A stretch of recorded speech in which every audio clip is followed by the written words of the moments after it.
నా సంకల్పం స్వర్ణ ఆంధ్రప్రదేశ్ చేయాలని.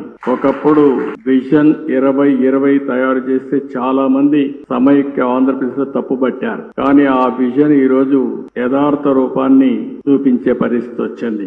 ఈ రోజు ఏదైతే విజన్ 2047 స్వర్ణాంధ్ర దిశగా ఆలోచిస్తున్నాం.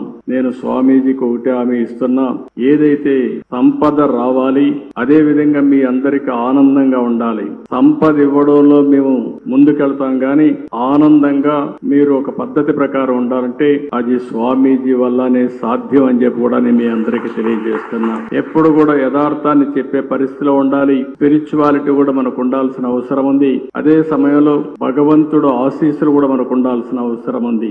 ఆ భగవంతుడికి దగ్గర చేర్చే వ్యక్తే మన పూజ్యశ్రీ స్వామీజీ అని చెప్పి కూడా నేను మీకు తెలియజేస్తున్నా. చాలా మందిని చూశాం గాని నాదస్వరంతో మన అందరికీ సమస్యలుంటే పరిష్కారం చేసే శక్తి ఒక్క మన స్వామికే ఉండడం మనందరి అదృష్టం కూడా. ఈ రోజు మళ్ళీ నేను అన్ని క్షేత్రాలు తిరుగుతానని 53 రోజులు ఈ రాష్ట్రంలో ఉన్నారంటే వారు ఇక్కడ ఉన్నంత వరకు అన్ని కూడా మనకు శుభమే జరుగుతుంది.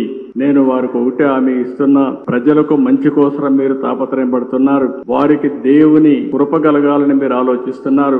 నేను కూడా ఆలోచించేది మీ యొక్క ఆశీస్సులతో ఈ ప్రజలకు ఆర్థిక స్వావలంబన జరగాలని, పేదరికం పూర్తిగా పోవాలని, ప్రజలందరూ ఆనందంగా ఉండాలని చెప్పి ఆశిస్తున్నా.